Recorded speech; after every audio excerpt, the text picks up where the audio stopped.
aircraft officer rolling upwards. This is a clearback.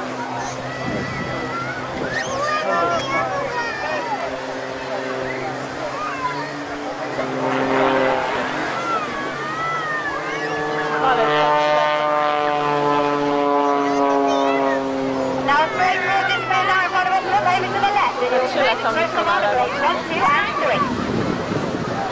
Zaraz.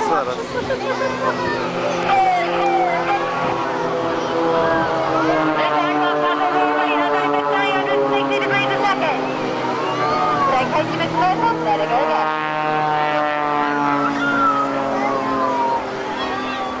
Now Blake Moore never wants to be left out. He's going to join the team using an old trick he learned when he was in the Air Force. This is a laxity roll. Now Mars joins back into spot. Blake 2 today is Dave Slade. Dave joined the team in 2006 straight from the Red Arrows, where he was second in command as the Squadron Executive Officer to Red 1. Dave was a qualified flying instructor on both the Harrier and the Hawk, and in fact displayed the Harrier before being invited to fly with the Red Arrows. So if you've got a camera, this is a great one. This is Bob Bend.